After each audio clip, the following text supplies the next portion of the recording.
Getting paid to learn with one of the world's most elite pay-per-click experts, Steve Blom.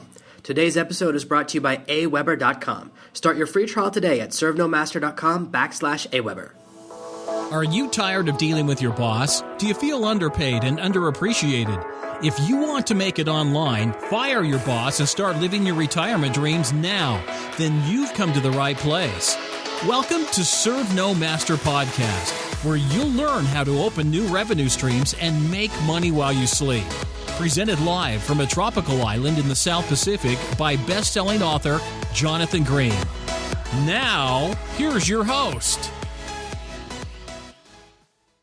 I'd love to know how you actually got into online marketing. I don't really know your origin story, so for me that would be very interesting. Well, okay, so basically, I started actually, I had a company that sold stuff before I guess it's before the internet, although the internet was around in the late 90s. I had a business, if you've ever seen guys, you've been walking through a shopping mall and you see guys demonstrating, knives or sunglasses or skin stuff or super cool little Christmas gadgets. That was me, and I did millions of dollars of selling stuff in shopping malls with crews of people that do direct sales like that. And at the time, this is back in the 90s. Like Yahoo was the most awesome site, and Alta Vista was a search engine that people actually used. Nobody even remembers that anymore. And they thought that the internet would actually get to be like 100 million pages back then. That was like a big deal, but I kept hearing like e-commerce did a few $1 million or $10 million or $30 million. And I could see how it was growing. And I was in the physical space of all these malls, and that's a huge capital intensive, very hard business to be in. And,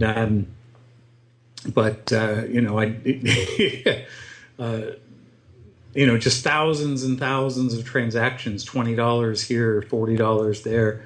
And I thought, well, man, this internet is going to be the thing, this is awesome. So I was fortunate enough to be able to sell my company to another company that was maybe 10 times my size that did the same thing. And I got a good price because they were just so angry with me. My PR was so good that I was able to get into some in that business. When there's a grand opening of a brand new mall, there's not too many of them every year. I mean, this is, it's a multi-million-dollar thing to build a whole big shopping mall. And so, basically in the year that there were like 5 new malls, big mega malls opening in the United States, I think I got the contract for 2 of them, even though the other company was way, way bigger than me, and they should have had all of them, but they didn't because I had a couple contacts that liked me, and who knows. So bottom line is I sold that company, and then I spent the next year and a half, kind of semi-retired, but trying to figure out the internet, and I just failed and failed and failed. And the first actual business that I was able to start with was selling computers on eBay, and I had a connection to where and I'll bet you that this business is still going on. Lots of companies, they just lease computers from Dell and different companies for mostly, sometimes 1 year, but most of them are 2 or 3 years. And at the end of the 2 or 3 year period, the whole big company will just take all of their computers and the lease is over. So they just dump them, and Dell will give them, a whole bunch more. So Dell doesn't want those computers back, and there's a whole secondary market for buying them. And so that's what I did, is I bought and sold desktop computers. Actually, not desktop, mostly laptop computers, because there was a good market. Like, man, if you had a laptop with a 300 meg hard drive, that was the big deal. So that was the first actual business that worked on the internet, and then I realized I needed to some help in trying to learn the internet, because I didn't know anything. I mean, I really learned how to. I mean, I could surf Windows and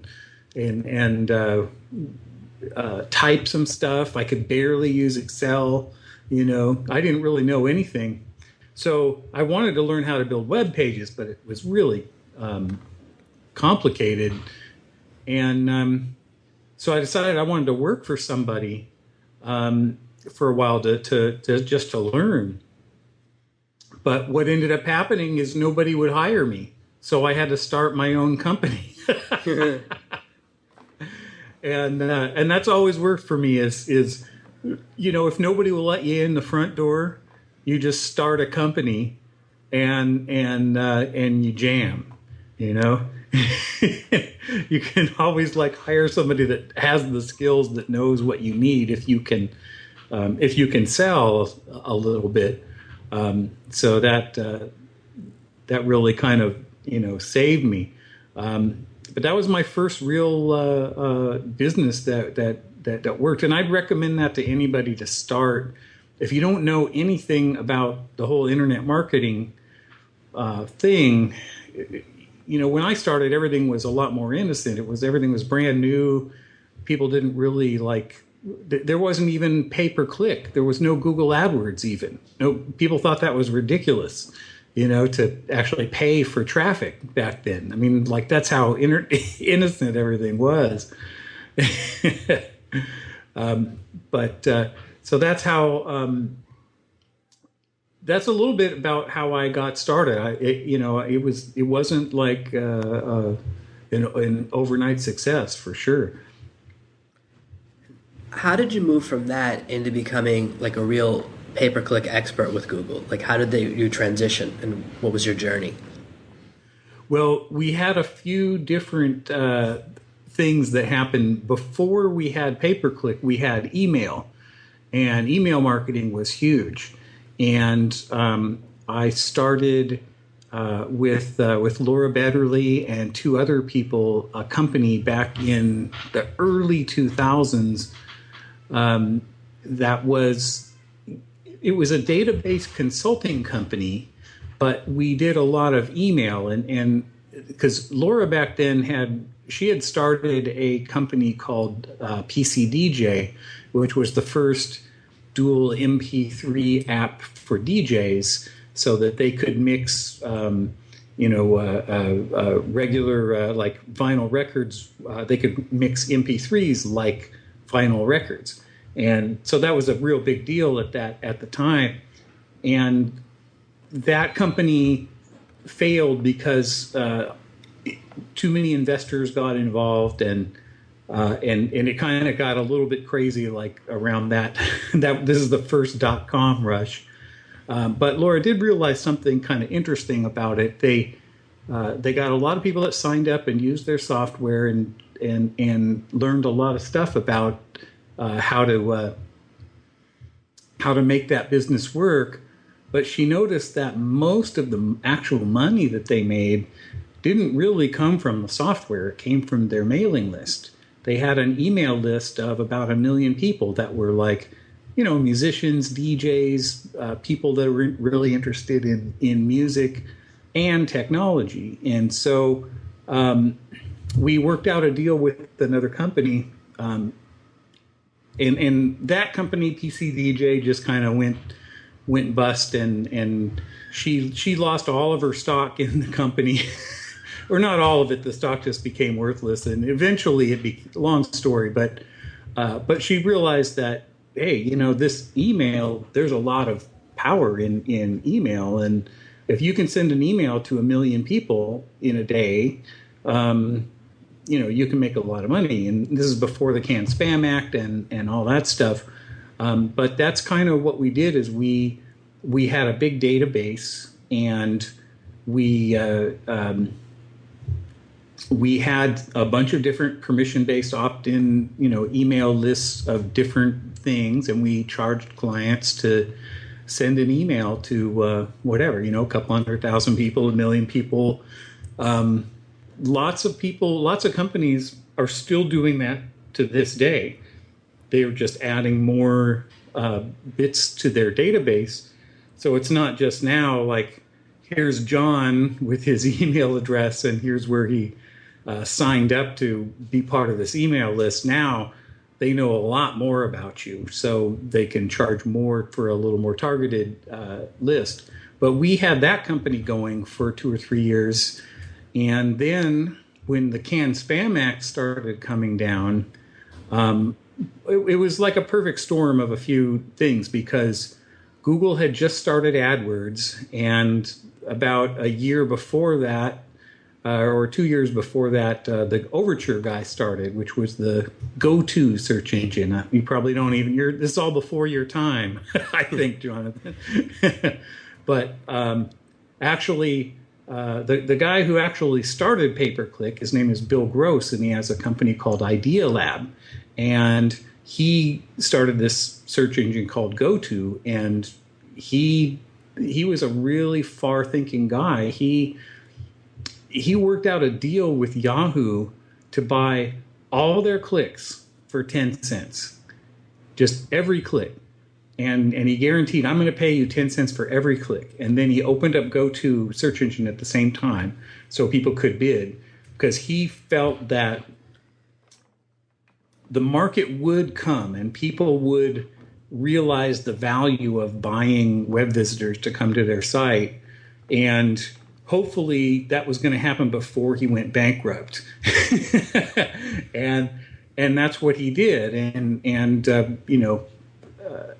a lot of keywords stayed at 10 cents, and he didn't make any money off of those. But keywords like mortgages and loans and stuff like that started to get up to $1 or $2 back then. And that model was what Google was looking at the time, around the time, because they couldn't figure out how to monetize their search engine. It was a great search engine, but they didn't make any money. And they tried to sell their search engine to Yahoo for $1.5 million, and Yahoo passed, believe it or not. Whoa. And yeah, this all happened in a little bit earlier, 99, 2000, around, or maybe even earlier, 98, something like that. So, yeah, pretty crazy. Anyway, fast forward to around 2003, and all of a sudden, more people are on the internet.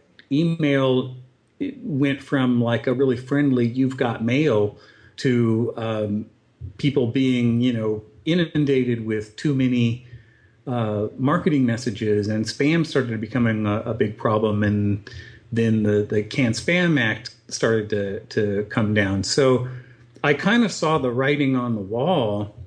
And just one other little thing, part of my journey also was in around 2001, I actually got somebody to hire me working for an SEO company, and I learned all the top SEO techniques of the day, links, meta tags, and all that. And so for a few months I worked for that guy also, to try to learn how to bring traffic to websites. So that was in there too. But now I had a few partners, and we had this whole email thing going, and I could see that the writing on the wall was, here's one thing that's weird about the internet. Like, in a heartbeat, things can change, and you have to be able to change your whole business model. And if you're going to keep going, we had already had some trouble here and there with if somebody complained on one of our lists or whatever,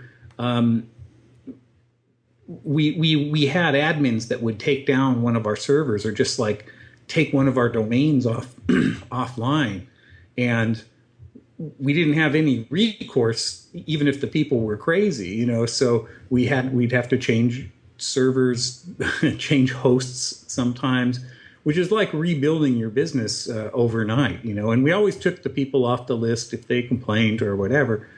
But hey, it's email, you know. It's like people can opt in for a list and they don't know exactly what they're opting in for, and then they don't remember that they opted in, and now they say that you spammed them when you didn't, or, you know, welcome to the internet, you know. So anyway, I saw the writing on the wall, like legislation's coming along. People don't like spam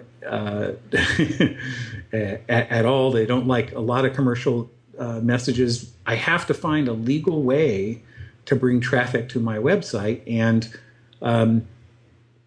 that's when I got interested in the AdWords program. I saw the writing on the wall, and then I just went. We had our whole company doing all this other stuff. We had about 20 people working for us, like a real, you know, real people that worked in cubicles and stuff, and not just outsourcing to people in the Philippines or whatever. Although we did outsource to some people in India also, which gave us, we probably had about 50 people counting all those people. And so that business was, while it was running, I just went on my own and then just took every guru that I could find that was the best AdWords, learned everything I could about it, and did some experiments and worked first with our own company generating leads. And I totally freaked out the salespeople because the first, I don't know, I got like maybe $500 to spend on a few keywords. And the first $500 that we spent, we brought in several big deals that was maybe $10,000 worth of income. And all of a sudden, the salesman came over. The guy, one of the partners who was head of sales, came over and said, "What are you doing?" I said, "Well, you know, I'm doing this, you know, AdWords thing, and, you know, buying some of these keywords, you know, people looking for this." And he's like, "Oh, you got to do more," you know. So we were real successful in generating leads for our company using that. And then, you know, I kept on with it really ever since. But the same way that I realized, hey, you know, the writing is on the wall for email the way it's been done, and pay-per-click is the new thing. I always kind of keep my eye on the future, and I'm always looking for new traffic sources as new platforms kind of come out. So I'm testing like all the new stuff. You know, I was really into Facebook, but Laura, my partner, ended up being way better than me in Facebook. So we let her do that. But I'm testing, you know, Twitter ads. I've been remarketing for over 5 years before all the internet marketing gurus started talking about it.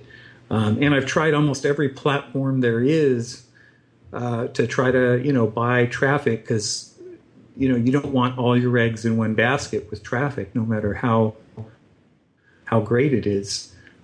So I'm not just an AdWords guy. I became a paid traffic guy because I could kind of see that was how the internet was going to go. You know, there's no other way to monetize everything being free unless there's ads, and there has to be advertisers. So our whole innocent beginning internet is gone just about, but paid traffic will never go away. So it's a skill that you know, businesses are always going to need. The platforms might change, you know, like Facebook is really hot right now. It's got a lot of great features. People are doing really well with it. Kind of reminds me of how AdWords was around 2003, you know. But every platform evolves and the costs go up because more advertisers go in it, and then so you have a first mover advantage to people that first start with the platform and stay with it through the whole cycle, and then there is an advantage if you're the first mover in a platform that is new and hot, So anyway, that's, I guess, maybe that's more information than you wanted to know, No, it's so interesting because I love hearing people's journeys. What I wonder is, you started off working for yourself, and it sounds like every time you want to learn something, you either start your own company or try to get hired by another company. Now, as a big pay-per-click guy, I know that you have a lot of big clients. You kind of do an agency. How do you deal with like client management and kind of making sure that people know you're not their employee when you're kind of interfacing? Because when I used to do client management and sell SEO myself many, many years ago, that was my biggest struggle starting out, was that people would start to think I was an employee of theirs, even though I was just a consultant. How do you kind of manage that balance and make it clear that you're your own boss? Well, that's tough because, also the market has really changed from 2003 to 2016 or so. Back in 2007, 2008, you could do some really crazy SEO stuff with just buying some links, and you could get ranked. You could get any site ranked to the top pretty easy, and we got a lot of leads coming in from SEO. Even we didn't even almost need to do pay per click, and now, largely. There's a lot of factors. One of the factors is, Laura, my wife, made a course called Mobile Local Fusion that basically taught people how to make their own agency and do it. And we had, I can't remember, at least 35,000 people bought that course. So we unleashed upon mostly the U.S., but in the U.K. and Australia too, we unleashed tens of thousands of new agencies upon the world. And she kind of basically gave everything away of like exactly how we do it and how we manage the stuff.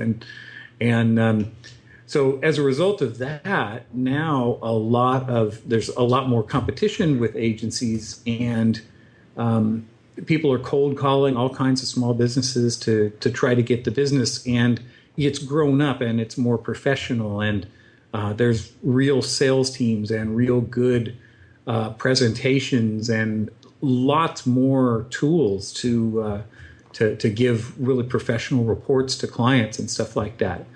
But if you're first starting out, how do you, I don't know. I mean, for us, we have a much different mindset than a lot of people do about business. We found in our first, actually, almost every company that we've been part of, from the database management to our other much bigger agency that we had that did pay-per-click and email marketing and stuff, to yada yada marketing, which we've had for the last few years. We've actually, instead of getting bigger, we've gotten smaller, and we found that we'd much rather be a boutique agency and not be for everybody than to just try to do more, bigger. By being smaller, we focus more on quality, and we focus more on being able to work with the people that we want to. And one of the things that I've found is it's really easy to sell. I mean, if you know at all what you're doing with whatever it is you're doing, whether it's SEO or PPC or even site design. If you talk to almost anybody at a barbecue or or at a bar or a friend of a friend, whatever, you start talking about this stuff and people are like, whoa, that's great. How do I get that? I've got this, I've got this veterinary practice. I've got this dental practice. I need some help. It's really easy. people want it. It's easy to sell it, but so for us, it's always been easy to sell. It's always been easy to get the clients. But the thing that crushes you is the delivery. If you can't deliver, or if the person that is the client is the wrong type of person that brings you down or makes you not happy, or treats you like an employee, or is not thankful about the results that you get, or whatever. If you have 10 really good clients and one really crappy one, that one really crappy one will crush you and crush your employees if you're outsourcing, and it will ruin your whole company. It'll just go from, your whole company will go from making lots of money and everybody's happy, it's good, to like there's all these problems, and the bad people will suck resources that should be used for delivering to the other good people. So for us, the getting the client and getting people in the door, the sales part is not hard. It's the delivery that's hard. But you really have to keep in mind that not everybody gets let into the door. You know what I mean? Not everybody, you're not going to let everybody work with you. And it's not just that you're playing the game like, what's the great Bernie Madoff? He was the king of this, right? It's like he had this fund and everybody could invest in it, but oh no, it's a closed fund. No, you can't get in, right? I'm sorry. Oh no, we're not taking any new clients now. And he would kind of play that game of like the reverse. And he would not sell you, and then that would make people want to come to him anymore. It's like, no, we're not playing that game, but we just know that if the wrong people get led on to the servicing area, then it just won't work, because it's easy to sell and not easy to deliver. To deliver, that means there's a lot of work that has to be done, and a lot of research, and a lot of stuff behind the scenes that, an average client that runs a business, especially a small business, they're not going to have any idea what it is. So sometimes it's hard to even explain like why what you're doing is valuable, but they do know when the phone rings, and so that's our kind of that's our philosophy. We don't, if you have the right people, that's not so much of a problem. If you have the right clients, it's not so much of a big deal having them treating you not right. You know what I mean? And we have fired clients before, and we are not hesitant to fire them. You know what I mean? And what's funny? I mean, I remember one client. We were like, okay, you know what? Guess what? You're fired. Here's your stuff. We'll here's your domains. We just can't work with you. And he came back a year later and he said, you know what? I mean, I've been through like 2 or 3 people. You guys were the best. Now I realize that, will you please take me back, and